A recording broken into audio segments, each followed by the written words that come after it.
परिचय है। तो जब वह आपको नहीं छोड़ रहा है तो आपकी कलम क्यों छोड़ रही है? तो जो कलम आपकी पहचान है, आपसे उसकी पहचान है, आप जाने जाना है, उससे समझौता मत करिए। जिस दिन समझौता करेंगे उस दिन आप मर जाएंगे। जिंदा रहना है तो कलम को चलाइए, लिखिए, ईमानदारी से लिखिए। आलोचना करिए तो समालोचना भी करिए। यदि वो अच्छा काम करता है तो उससे अच्छा ही छापिए। यहाँ पुलिस कप्तान हुआ करते थे अमिताभ ठाकुर साहब का नाम पूरे प्रदेश में चर्चित है। मुलायम सिंह तक से लड़ गए थे। एक मैगजीन था, मैंने उसमें लिखा था कि दमा का मरीज कैसे पुलिस कप्तान है। पुलिस कप्तान के चैम्बर में दो थानेदार आपस में रिवॉल्वर बांधते हैं।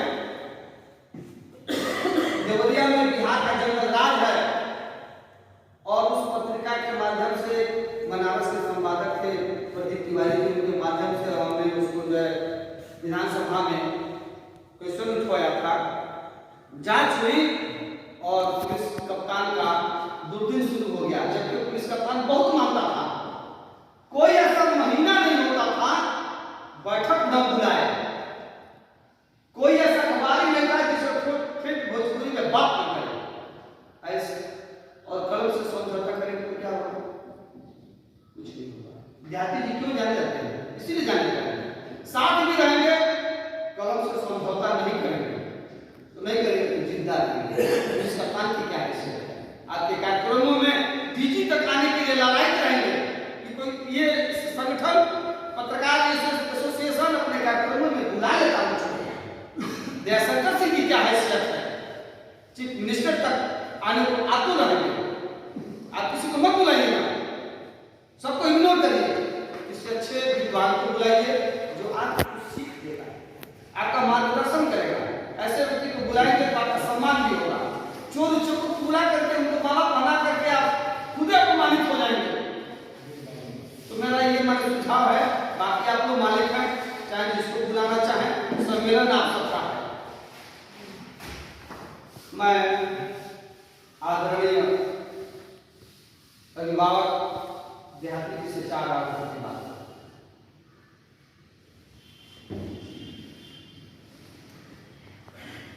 सभी साथियों को सादर प्रणाम करता हूँ। बातें लगभग सभी हो चुकी हैं।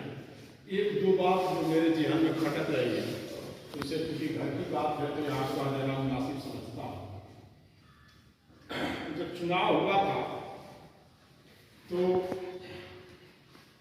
मुझे लगा कि सभी वरिष्ठ साथी अपने अपने लोगों को भरने का काम कर रहे थे। जैसे इस पद पर हमारा ये आदमी भर दिया जाए, इस पद पर हमारा ये आदमी भर दिया जाए, इस पद पर हमारा ये आदमी भर दिया जाए। और साल भर वो भरे हुए आदमी पता न किस अस्पताल में जाकर के भर्ती हो गए कि उनका कहीं नाम पता ठिकाना कहीं गलत कहता हूँ तो सामने कहता हूँ और सीधा ठोक के कहता हूँ। दूसरी बात, अभी प्रजापति भैया एक बड़े पत्रकार साथी में बड़े मित्र रहे हैं, उनकी चर्चा करें तो मैं नाम नहीं ले रहा था। अगर सबसे घटिया स्तर का कोई पत्रकार हो पूरे भारत में तो उसमें 1 नंबर के आदमी होंगे। हम तो करण यादव जैसे नौजवान थे तो हम तो भ्रम में चले गए और हम भी दिल्ली पर घूम करके सब कभी नगर और बस्ती और महाराजगंज कहाँ घूमे। लेकिन जब मैं गया और मैं जब जाना कि ये आदमी का मोटो जो है केवल व्यवसायिक है तो मैंने कहा भैया नमस्ते, हम पत्रकार एसोसिएशन में नहीं, किसी संगठन में नहीं। ऐसा घटिया आदमी कहीं पूरे हिंदुस्तान में नहीं मिलेगा। वो तुरंत अगर आपको 1 रुपए की चाय पिलाएगा तो आपसे 2 रुपया वसूलने की सुभाष जी हाँ गलती का तो बताएंगे, हम भुक्तभोगी हैं तो बताएंगे। दूसरी बात, एक जो दूसरा संगठन है वाकई में उसमें पत्रकार है, इसकी तो मैं सराहना कहीं करूंगा कि उसमें पत्रकार है। और लेकिन वो पत्रकार हैं कैसे? मैंने एक खबर लिखी अभी हाल ही में कि सलेमपुर का बस अड्डा, लाल के लोग जानते होंगे, ड्राइवर लोग जानते होंगे जो हमसे जुड़े हैं, नहीं बनेगा, मुंगाधर में लटका। तो जैसे हम मंत्रियों की बहुत बात हो रही थी, तो एक मंत्री के लहंगा में चिंगारी लग गई, वो चली गई डीएम के पास, मुकदमा लिख दीजिए, इससे हमारी मानहानि हुई है।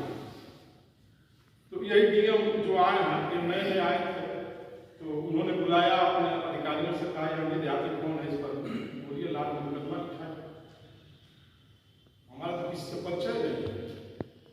फिर लाल से मेरा वायरलेस करके जरिए एसपी मेरा बायोडाटा मंगाया गया, मेरा सारा का सारा सोशल मीडिया का सब स्क्रीन शॉट है। और तब एक बाबू ने मुझे फोन किया कि आपने ऐसी खबर कैसे लिख दी है। तो हमने कहा तो आप बनवा दीजिए ना, उसका शिलान्यास तो हुआ, आप लोकार्पण करवा दीजिए। मैं तब भी अपनी बात पढ़ नहीं रहा, हमने तो आप लोकार्पण करवा दीजिए ना, आपने हैसियत है तो।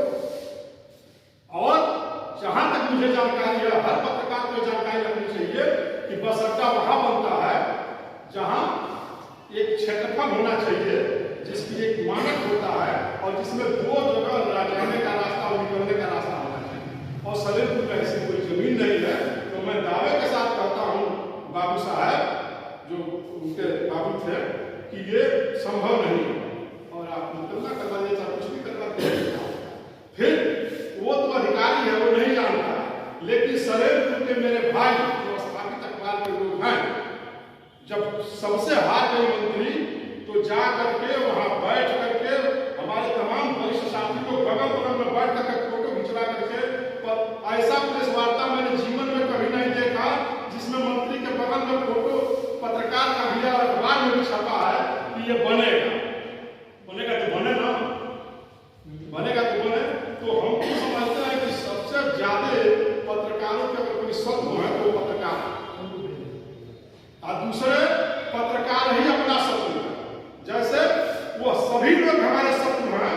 मैं अभी कह रहा हूं कि जो हमको इसी पद पर बैठा करके और दिल्ली में बना दिए मान जिलाध्यक्ष, और एक टाइम में बांध दिए महामंत्री, और एक में कोषाध्यक्ष कहे दौड़िए, और वो दोनों घींच करके भाग गए, तो दौड़ो क्या मतलब है? ऐसे पदों पर रहने की जरूरत क्या है? ऐसे पदों पर रहने की कोई जरूरत नहीं। हम एक सामान्य तरीके से एक पत्रकार बनकर के आपके साथ रहेंगे तो भी उससे अच्छा प्रदर्शन कर सकते हैं। लेकिन ऐसे कायर और कामचोर और टांगीचू लोगों से कि जो आगे न बढ़ने दे, उनके पीछे खींच रहे और कहा कि इनको बना दीजिए, इनको बना दीजिए, इनको बना दीजिए, क्यों बना दीजिए? नहीं बनाना चाहिए इसे। उन लोगों को बनाइए जैसे अभी आपने कहा कि इनको उन्होंने लिखा सोशल मीडिया पर, हम लोग आ गए उनके बुलावे, मैं तो नहीं जानता हूँ।